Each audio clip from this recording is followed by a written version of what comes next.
Hey guys, welcome to my YouTube channel a is enough. नमस्कार दोस्तों, ए is enough में आज हमने एक नई सीरीज़ स्टार्ट की है इकोनॉमिक्स लेक्चर्स की। तो अगर आप क्लास 12th में इकोनॉमिक्स सब्जेक्ट वाले हैं तो आपके लिए ये सीरीज़ काफ़ी इम्पॉर्टेंट रहेगी और काफ़ी हेल्पफुल रहेगी, क्योंकि हम लोग कॉन्सेप्ट बेस्ड स्टडी पे फोकस करते हैं। तो दोस्तों, आ गए हम फिर से अपनी सप्लाई चैप्टर पे। अब अपना पर्सनली बताऊं तो मैंने काफ़ी नेगलेक्ट किया था अपने टाइम पे सप्लाई चैप्टर को, और ऑफ कोर्स मैंने बाद में उसे रिग्रेट भी किया काफ़ी, क्योंकि एग्ज़ाम में, बोर्ड्स एग्ज़ाम में सेक्शन बी में जो 5 क्वेश्चन मैं अपनी चॉइस से कर रहा था, उनमें से सिर्फ एक यही क्वेश्चन था, सप्लाई से था वो चैप्टर, जो क्वेश्चन जो मुझे नहीं आता था, और काफ़ी मार्क्स कटे मेरे उससे। लेकिन मैं चाहता हूँ कि आपके साथ ऐसा ना हो, इसलिए आज हम टॉपिक स्टार्ट कर रहे हैं price elasticity of supply. Same वही कॉन्सेप्ट है डिमांड की तरह, कैसे प्राइस चेंज होने से सप्लाई में चेंज आता है, या कितना सेंसिटिव है सप्लाई आपकी प्राइस चेंज की वजह से। इवन टाइप्स भी आपके वही 5 हैं: perfectly elastic, perfectly in elastic, unitary elastic, elastic supply और इन इलास्टिक सप्लाई। फॉर्मूला जो मेन कॉन्सेप्ट है वो भी यही है, proportionate change in quantity supplied, यहाँ पर सप्लाइड है, upon proportionate change in price. तो सीधे चलते हैं इसके ग्राफ की तरफ। तो दोस्तों, ये रहा आपका परफेक्टली इन इलास्टिक सप्लाई का ग्राफ।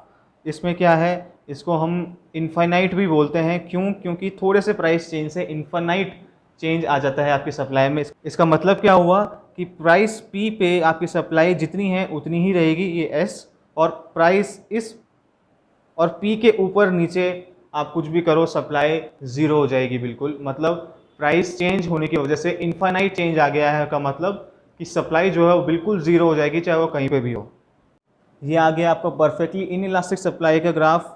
अब ये ग्राफ क्या है कि आप प्राइस कितना भी चेंज करो, ज़ीरो रिस्पॉन्स देगा आपका सप्लाई, क्वांटिटी सेम रहने वाली है, चाहे आप प्राइस कितना भी रखो। इसका एग्जांपल होता है जो आपकी पेंटिंग्स होती हैं, जैसे मोनालिसा की पेंटिंग है, तो वो इस दुनिया में सिर्फ एक ही है, सप्लाई उसकी जो है लिमिटेड है, तो प्राइस जितना भी हो उसकी जो सप्लाई रहने वाली है वो एक पेंटिंग ही रहने वाली है। और दोस्तों, ये जो S2 ग्राफ आपको दिख रहा है वो आपका है इलास्टिक सप्लाई का ग्राफ, और S1 जो है वो इन इलास्टिक सप्लाई का ग्राफ है। और ये दोनों कर्व जो हैं वो इतने अजीब क्यों लग रहे हैं, ये हम पढ़ेंगे जब हम मेज़र करेंगे आपकी प्राइस इलास्टिसिटी ऑफ सप्लाई को। और दोस्तों, यूनिटरी इलास्टिक सप्लाई का कर्व जो है वो इस तरीके का होगा, एक नॉर्मल सा कर्व जिसकी जो स्लोप है वो 45 डिग्री पे होगी, उसको हम यूनिटरी इलास्टिक बोलते हैं। उसकी जो न्यूमेरिकल वैल्यू है वो है 1। और दोस्तों, ये रहा determinants of price elasticity of supply. आपकी सप्लाई की प्राइस इलास्टिसिटी किन किन फैक्टर्स पे डिपेंड करती है, वो ये 3 फैक्टर्स हैं। ये तीनों फैक्टर्स आपको याद करने इंपॉर्टेंट हैं, क्योंकि ये एग्जाम में आ सकते हैं। तो पहला जो हमारा फैक्टर है, बिहेवियर ऑफ कॉस्ट प्रोडक्शन। अब एक कॉस्ट एंड रेवेन्यू एनालिसिस हमारे पास एक चैप्टर है, हम एक वीडियो में उसे एक्सप्लेन करने वाले हैं। अब अभी मैं प्राइस इलास्टिसिटी के पॉइंट ऑफ व्यू से बता देता हूँ इस बारे में। तो इसमें यह है कि अगर एक एडिशनल यूनिट प्रोड्यूस करने में हमारी जो कॉस्ट ऑफ प्रोडक्शन है, वो पूरी ओवरऑल कॉस्ट ऑफ प्रोडक्शन है, वो एक बहुत बड़ा इंक्रीज उसमें आ रहा है, तो हम आगे वाला एडिशनल जो हम यूनिट बना रहे थे हम उसे नहीं बनाएंगे, हम पहले ही रुक जाएंगे। इस वजह से क्या होगा, जो हमारी सप्लाई है वो इनइलास्टिक होगी ज़्यादा, यानी कि उस पर प्राइस का जो है ज़्यादा डिफरेंस आएगा नहीं।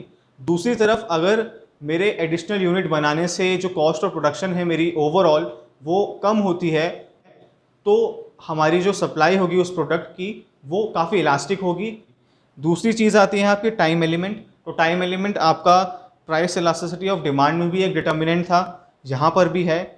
तो शॉर्ट टाइम पीरियड में किसी भी प्रोडक्ट की जो सप्लाई होती है वो काफ़ी इनइलास्टिक रहती है, क्योंकि मार्केट में ज़्यादा अल्टरनेटिव होते नहीं हैं किसी भी प्रोडक्ट के उस पॉइंट ऑफ टाइम पे, शॉर्ट पीरियड में। लेकिन अगर ज़्यादा टाइम पीरियड कंसिडर किया जाए तो तब तक क्या होता है कि काफ़ी सारे प्रोड्यूसर्स आ जाते हैं उस प्रोडक्ट का सब्स्टिट्यूट लेकर। इस वजह से क्या होता है कि वहाँ पर प्राइस से काफ़ी ज़्यादा रिस्पॉन्स आता है। इस वजह से क्या होता है कि जो सप्लाई होती है काफ़ी सेंसिटिव हो जाती है प्राइस से, और हमारी जो प्राइस इलास्टिसिटी ऑफ सप्लाई है वो हो जाती है बहुत इलास्टिक। तीसरी चीज़ है दोस्तों, नेचर ऑफ द कमोडिटी।